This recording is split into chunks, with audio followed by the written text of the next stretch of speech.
The reunion was supposed to be nothing more than an evening of nostalgia, a few hours of forced smiles and half-remembered names, but by the time it ended, nobody in that room would ever forget it. Marcus Carter walked in wearing a faded shirt and work boots that had seen better years, parking his aging pickup truck between a row of luxury sedans that gleamed under the valet lights, and almost immediately the room chose to look past him, as if he had become invisible the moment he crossed the threshold. Almost immediately, except for one man, Ryan Mitchell spotted him from across the room, and could not resist turning Marcus into a punchline in front of everyone they had once called classmates, raising his glass, and announcing to the crowd that this was what happened when a man sacrificed his whole life just to raise a child alone. Laughter rippled through the room, polite at first, then cruel, and Marcus simply stood there absorbing it the way he had learned to absorb most things over the last 8 years, quietly, without flinching. His jaw tight but his eyes calm. Nobody could have predicted what happened only minutes later, when a black car pulled up outside, when a powerful woman in a tailored coat walked straight past the mayor's daughter and the tech founders and the surgeons, straight toward the man in the faded shirt, and said 4 words that silenced the entire hall. "He's with me." Marcus Carter was 38 years old, and for 8 of those years, he had been raising his daughter completely alone. His wife, Diane, had died of cancer when Emma was only 4. A slow and brutal illness that had taken 18 months to finish what it started. Months filled with hospital corridors that smelled of antiseptic, insurance forms that never seemed to end, and nights spent sleeping upright in stiff plastic chairs beside a bed that grew smaller and quieter with each passing week. By the end, Marcus had learned more about grief and paperwork than he had ever learned in any classroom, and he emerged from that year and a half a very different man than he had been before it began. Before Diane's illness, he had been something of a prodigy, a computer engineering student who finished his coursework early and spent his free hours building things other people said were impossible, the kind of student professors quietly predicted would end up running a company or shaping an entire industry within a decade. But grief does not care about potential, and after Diane died, Marcus made a decision that surprised almost everyone who thought they knew him. He walked away from a high-paying position at a technology firm downtown, the kind of job with stock options and a corner office and a future mapped out in 5-year increments, and instead took work repairing electrical systems and industrial machinery. The kind of job that let him leave at 5 o'clock every single day and never once take a call after dinner. People who had known him in college assumed it was a temporary setback, a grieving man treading water until he found his footing again, something to endure for a season before returning to the life everyone had expected him to lead. But the years passed, and Marcus never went back, because going back was never really the plan in the first place. His house was small, a 2-bedroom rental on a quiet street where the porch light flickered and the fence needed painting, but it was warm in all the ways that actually mattered. Marcus cooked dinner every night, usually something simple, pasta or grilled chicken or the pancakes Emma loved on Sunday mornings, flipping them a little too dark the way she liked, and he drove her to school every day without fail, rain or shine, even during the winter when his truck's heater stopped working properly, and he had to scrape frost off the inside of the windshield with an old library card kept in the glove compartment for exactly that purpose. He fixed his own vehicles, patched his own roof, mowed the small yard himself, stretched every dollar as far as it would reasonably go, and none of it ever felt like sacrifice to him, not in the way outsiders assumed when they glanced at his life from the outside and filled in the blanks with pity. He never once thought of himself as a failure. Not when Emma laughed at his terrible jokes over breakfast, not when she fell asleep against his shoulder halfway through a movie, not when she brought home report cards full of stars and said the words that mattered more to him than any promotion or bonus ever could. Marcus had simply redefined what success meant. Quietly, and without announcement, somewhere between the hospital waiting room and the funeral, and the first awkward morning he had to braid his daughter's hair by himself, fumbling with unfamiliar fingers until he finally, after several failed attempts, got it right. He kept photographs of Diane around the house, not as shrines but as ordinary presences, tucked into frames on the hallway wall and propped on the kitchen windowsill, so that Emma would always know her mother's face even as her own memories of her began to soften and blur with time. It was Emma, 12 years old now, with her mother's eyes and her father's stubborn patience, who first noticed the reunion invitation sitting unopened on the kitchen counter beside a stack of unpaid bills. She had seen the envelope for 3 days before she finally asked about it, turning it over in her small hands while Marcus stood at the stove stirring a pot of sauce. And when he explained what it was, a reunion for people he had not seen in 15 years, she gave him a look that seemed somehow older than her age. "Dad," she said, setting the envelope down gently on the counter, "you should go to the reunion."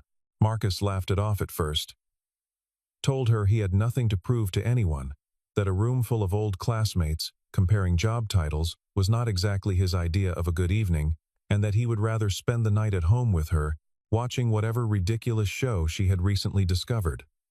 But Emma was persistent in the quiet, steady way she had clearly inherited from him, crossing her arms and reminding him that he never did anything for himself anymore, that every free hour he had went toward her homework or her soccer practice, or fixing something around the house that did not really need fixing yet.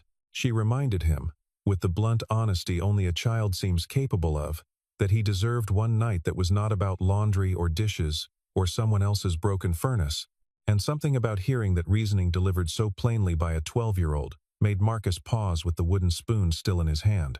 He looked at the invitation for a long moment after dinner, turning it over the way Emma had, tracing the embossed lettering with his thumb, and for the first time in years he allowed himself to wonder what those old faces might look like now. Whether the people who once knew him as the brilliant engineering student had changed as much as he had, and whether stepping back into that old world, even for one single evening, might not be such a terrible thing after all.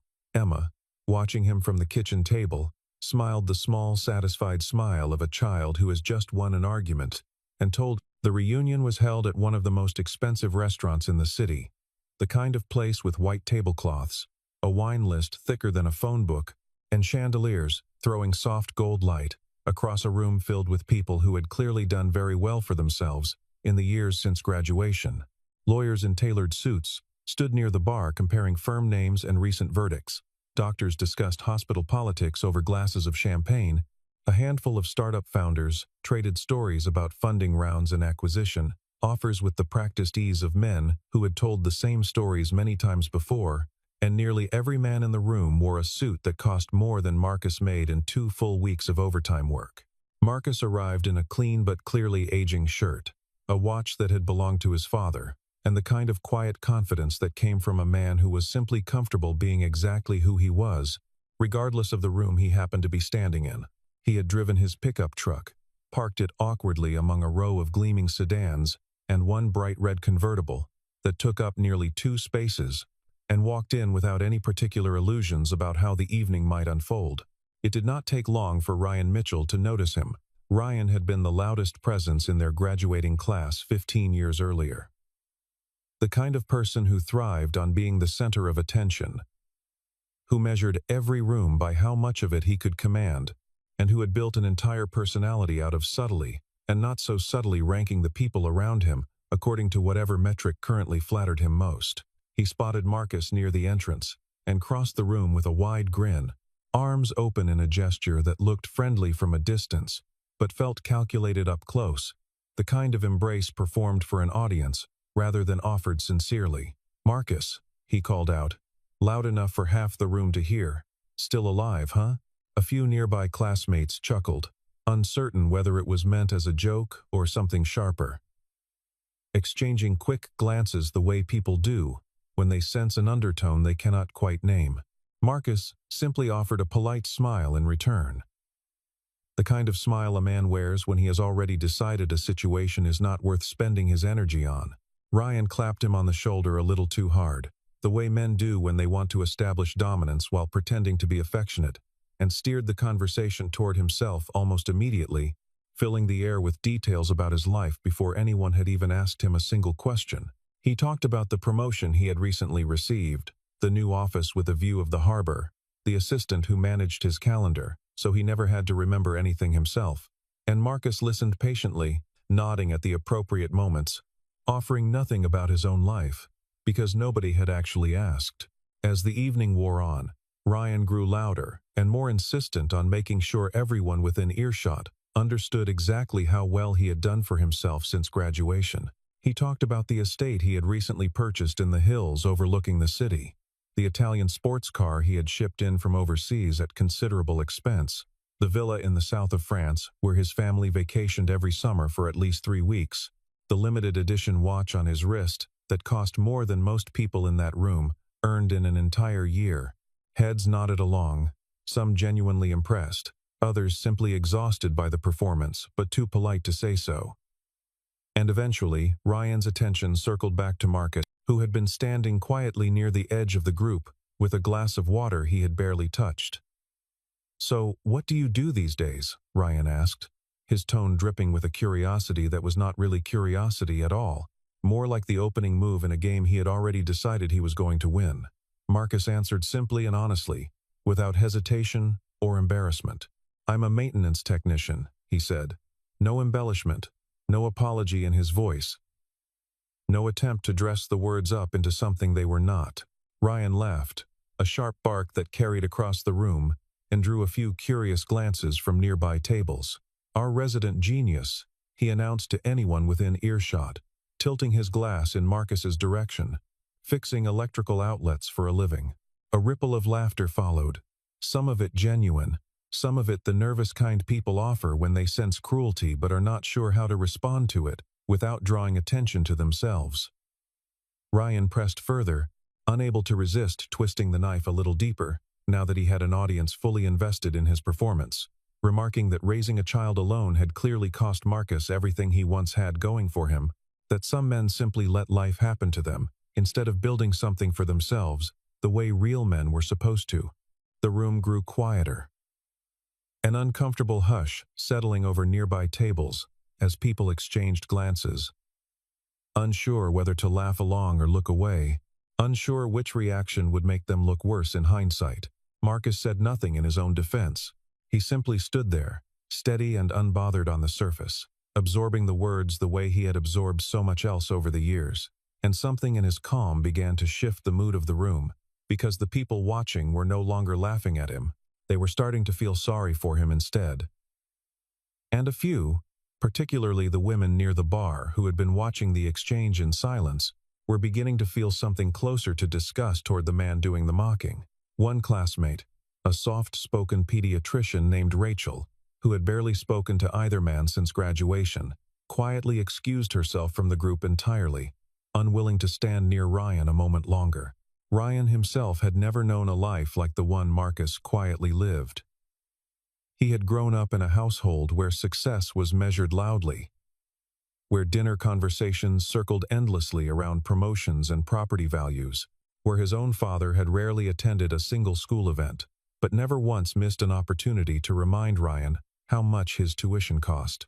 Somewhere along the way, Ryan had absorbed the lesson that a man's worth could be read directly off the surface of his life, off the car in his driveway, and the label on his jacket, and he had spent the 15 years since graduation building exactly that kind of surface with relentless dedication.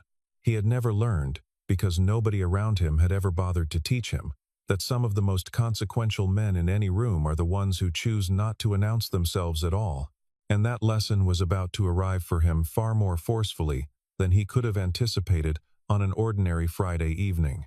15 years earlier, in a version of Marcus that almost nobody in that restaurant remembered clearly, he had been one of the most gifted students in the engineering program, the kind of mind that professors talked about in hushed, admiring tones during faculty meetings.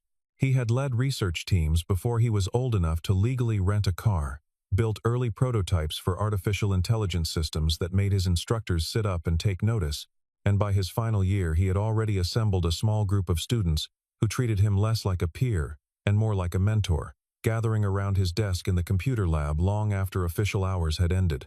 Among them was Lauren Brooks, a senior at the time, hard-working and endlessly curious, but still finding her footing, brilliant with ideas but inexperienced when it came to the technical architecture required to bring those ideas convincingly to life.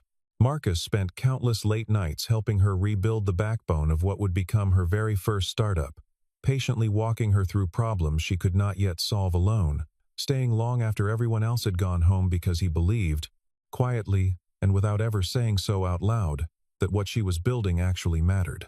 He guided her through that first fragile version of her company, helping refine the software architecture until it could withstand real users and real pressure, sitting beside her through failed pitches and small early victories, teaching her not just how to write code, but how to think like an engineer facing a problem that seemed, at first glance, unsolvable.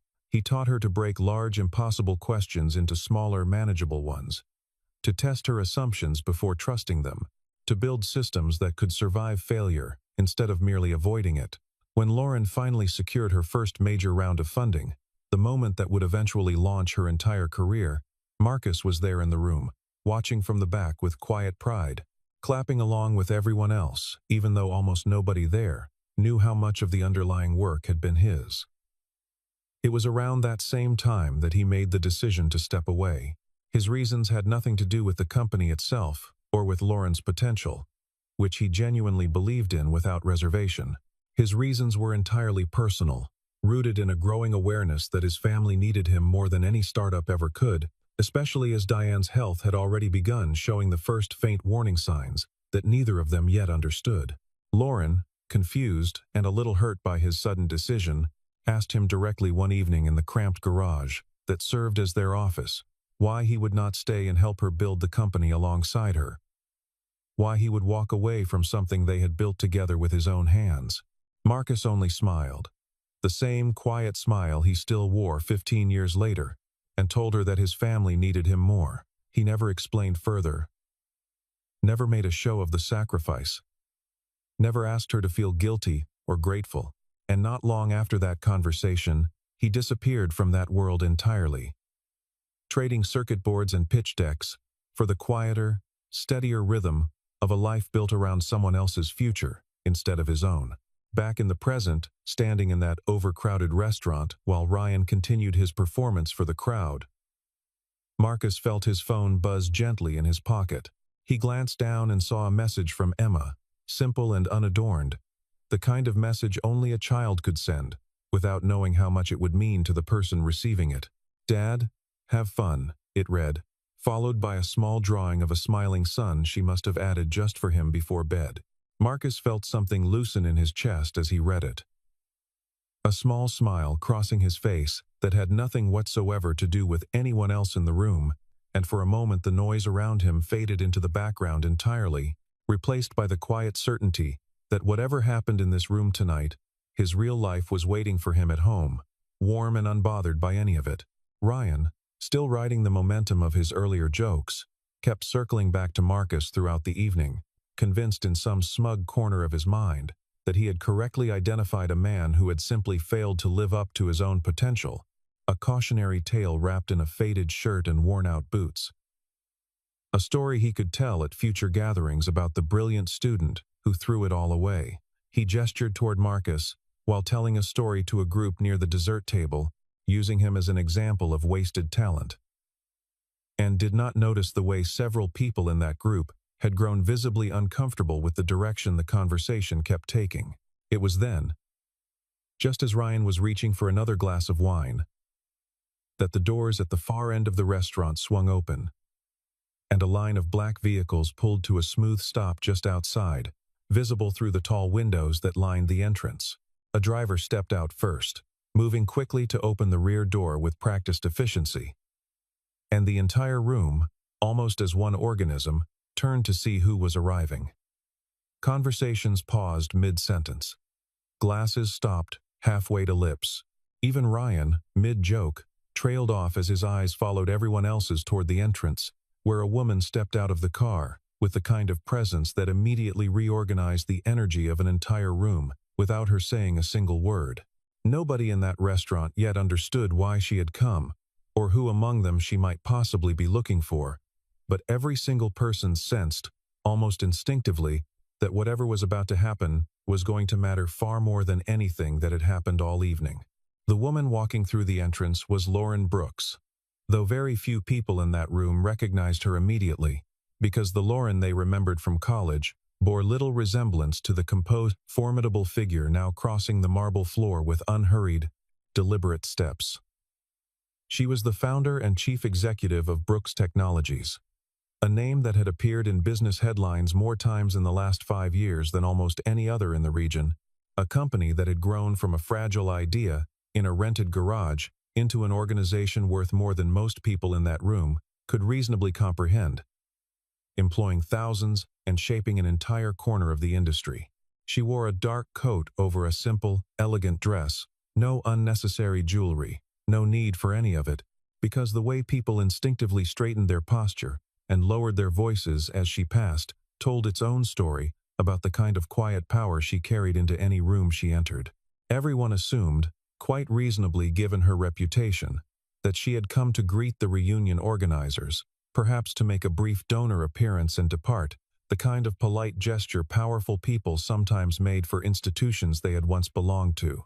Nobody assumed she had come for anyone specific, and certainly nobody assumed she had come for the man standing quietly near the back of the room in a faded shirt, nursing a glass of water he still had not finished. But Lauren did not stop at the organizer's table. She did not pause to shake hands with the surgeons or the lawyers or the man who had spent the last 20 minutes describing his Italian sports car in exhausting detail to anyone who would still listen. She walked directly and purposefully across the room, her heels clicking steadily against the marble floor, past startled faces and half-raised glasses and conversations that died mid-word, until she stopped directly in front of Marcus Carter. For a long moment, nobody moved. The entire room seemed to hold its breath collectively, waiting to understand what they were witnessing.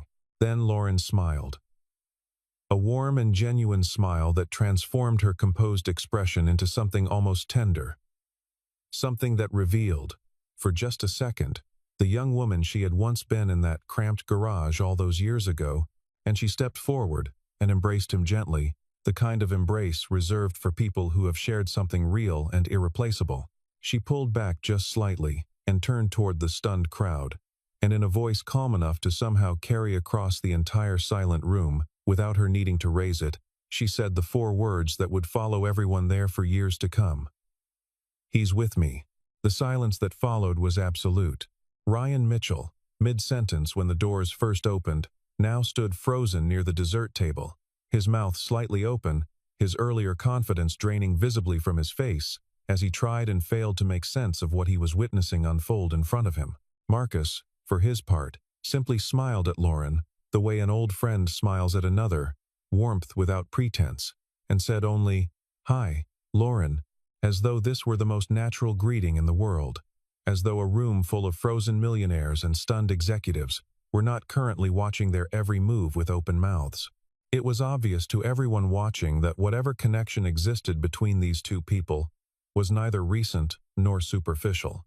There was history in the way Lauren looked at him, in the ease of her posture beside him, in the small, familiar way she rested her hand briefly on his arm, as though checking that he was really there. And every single person in that restaurant, including Ryan, suddenly understood that they had badly misjudged the man they had spent the entire evening quietly mocking behind polite smiles. Lauren did not simply stand beside Marcus and let the moment speak entirely for itself. She turned to face the room fully. And though her voice remained calm and measured, there was an unmistakable weight behind every word she chose to speak next. "If it were not for Marcus," she began, letting the words settle before continuing, "there would be no Brooks Technologies." The words landed like a stone dropped into still water, rippling outward through a room that had, only minutes earlier, been laughing openly at his expense. She explained, patiently and without exaggeration, how Marcus had designed the very first version of the platform that eventually became the foundation of her entire company, how he had spent countless nights fixing hundreds of critical errors that would have sunk the business before it ever had a chance to launch. How he had taught her, personally and painstakingly, how to think like an engineer instead of merely an entrepreneur, chasing good ideas without the discipline to execute them. She told them how, during the company's most fragile early months, when investors were pulling back and the entire operation seemed on the verge of collapse, it was Marcus who had quietly, methodically kept it alive through sheer stubborn competence. The reaction rippling through the crowd was one of open disbelief. People who had spent the evening exchanging polite, dismissive glances about the man in the faded shirt now stared at him as though seeing him for the very first time, recalculating everything they thought they understood about who deserved respect in that room. Ryan, still visibly shaken, opened his mouth as if to argue, as if some stubborn part of him refused to accept that the man he had mocked only an hour earlier could possibly be the same person responsible for one of the most successful technology companies in the entire region. Lauren was not finished. She continued, her voice steady and unwavering, explaining that when the company finally succeeded, when the funding rounds closed and the valuations soared beyond anyone's early expectations, Marcus had turned down an offer of company equity that would have made him extraordinarily wealthy for the rest of his life. He had turned down the position of Chief Technology Officer, a role that would have placed his name in headlines and boardrooms for the rest of his career. He had turned down every opportunity for public recognition, every interview request, every chance to attach his name to the empire he had helped build from nothing but a rented garage and a stubborn belief in someone else's vision. And he had done it, she said, looking directly at him now, her voice softening just slightly. For one simple reason. Family. Ryan tried, in the awkward, stumbling way of a man suddenly desperate to salvage his own dignity in front of an audience that had just watched him humiliate the wrong person, to smooth things over. He stepped forward with an extended hand and an attempt at a laugh, saying something about old friends and misunderstandings, about how he had only been joking around the way old classmates always did, but the gesture landed hollow in a room that had just witnessed the truth unfold in real time. Marcus, true to the steady character he had maintained the entire evening, accepted the handshake without hesitation, offering no bitterness, no triumphant speech, no desire whatsoever for revenge, because revenge had simply never been part of who he was. He had never needed the room to know the truth in order to feel secure in who he was, and that quiet self-assurance was, in its own way, more devastating to Ryan than any public confrontation could ever have been. Lauren, however, was not finished delivering her final point, and she turned her attention directly to Ryan. Her expression calm, but unmistakably pointed, the kind of look that made even confident men shrink slightly under its weight. There are people, she said, who spend their lives showing off their success. And then there are people who spend their lives quietly creating success for others, without ever asking for credit. Ryan lowered his gaze. The confidence that had carried him through the entire evening completely evaporated, replaced by something that looked almost like shame settling heavily across his features. One by one, classmates who had laughed along earlier began approaching Marcus, offering quiet, sincere apologies, admitting they had never truly understood who he was, even back in college, confessing that they had built an entire narrative about his life, based on nothing more than a faded shirt and an old pickup truck parked among their sedans. Rachel, the pediatrician who had quietly excused herself earlier in the evening, returned to the group and admitted that she remembered him now. He remembered him staying late in the computer lab to help other students with problems that had nothing to do with his own assignments, and she wondered aloud how she had let 15 years of silence erase a memory that clear. Another classmate, a real estate attorney named David who had spent most of the evening near Ryan laughing along with every joke, pulled Marcus aside privately and confessed that he too had struggled after losing his own father unexpectedly, and that watching Marcus stand there, absorbing Ryan's mockery without breaking, had reminded him, uncomfortably, of his own quiet grief and how little anyone around him had understood it at the time. It was, for many of them, an uncomfortable but genuinely necessary lesson in the danger of measuring a person's worth by the surface of their life, instead of the substance quietly buried underneath it, and several later admitted to one another that the evening had changed the way they intended to speak about people they barely knew for a long time afterward. Before the evening drew to its close, Lauren asked Marcus to join her at the front of the room. And though he hesitated, unused to any kind of spotlight after 8 years of deliberately avoiding one, he eventually agreed, mostly because refusing her in front of everyone felt like it would draw even more attention than simply walking up and getting it over with. She handed him something small, wrapped simply in plain brown paper, and when he opened it, his breath caught quietly in his throat. It was not money, Not stock certificates, not anything that could be measured neatly in dollars and cents. It was a photograph, slightly worn at the edges from years of handling, taken in the cramped garage, where their entire venture had begun 15 years earlier.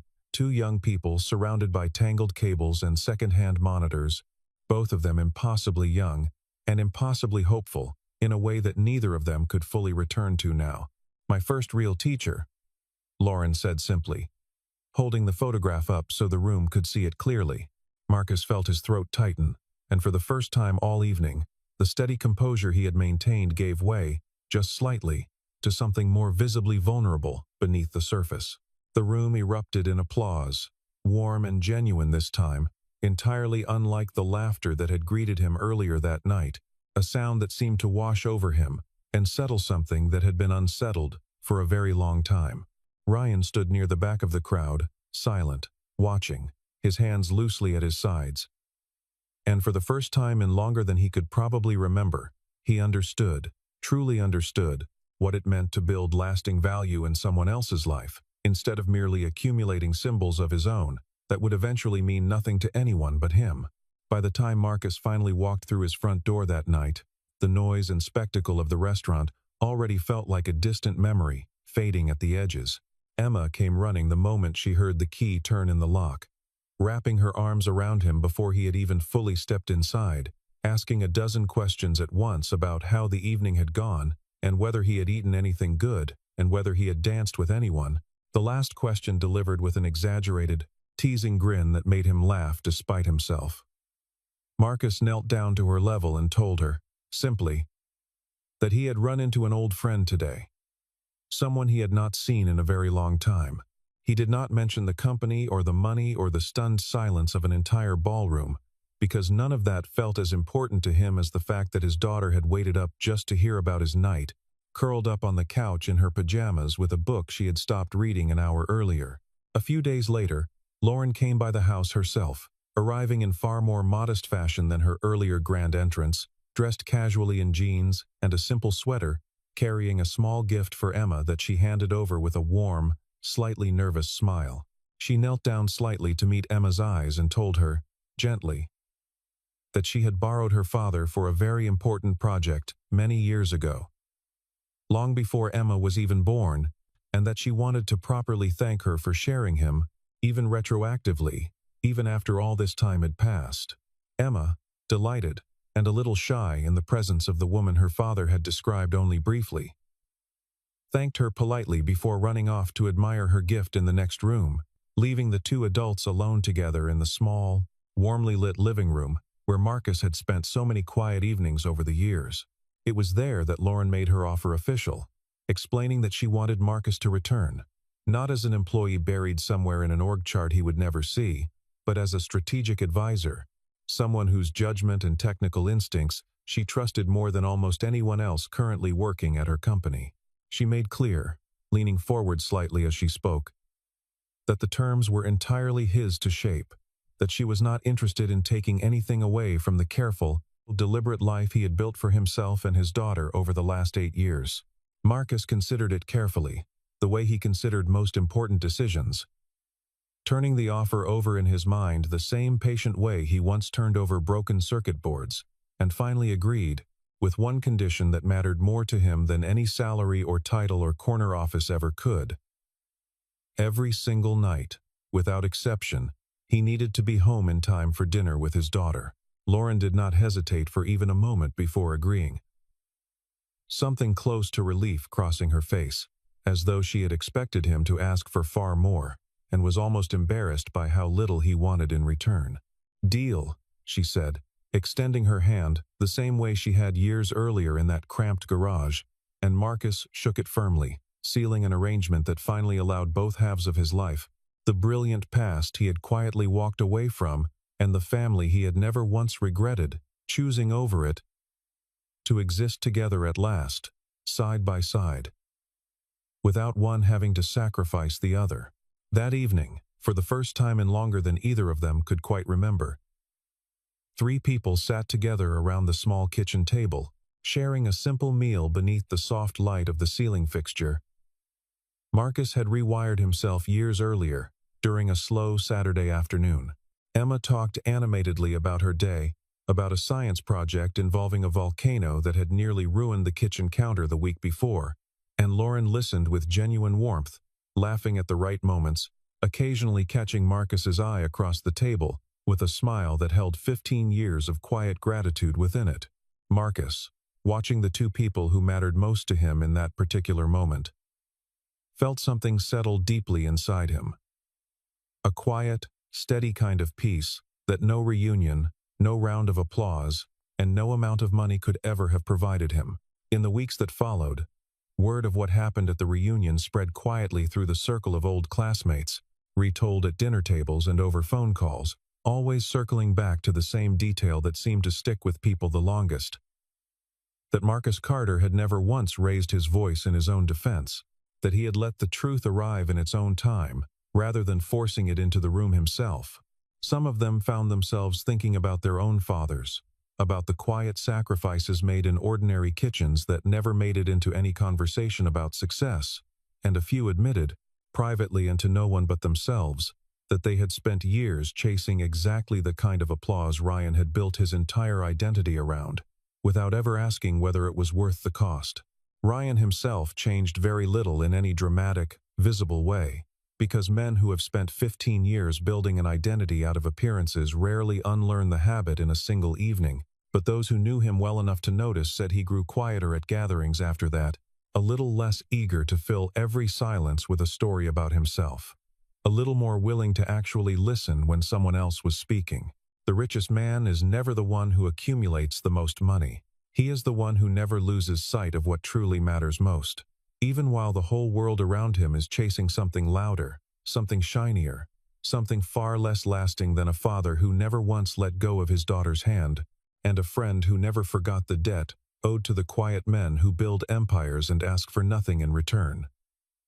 Years from now, when Emma is grown and tells her own version of this story, she will likely remember none of the details about wine lists or chandeliers or expensive cars parked outside a restaurant she barely noticed as a child. She will remember only that her father came home that night the same as he always was, steady and unhurried, kneeling down to hear about her day before he ever mentioned his own, and that whatever had happened in that room full of strangers had changed nothing about the man who tucked her into bed later that evening. That, in the end, is the only inheritance that ever truly mattered to him, long before anyone in that restaurant learned his name again.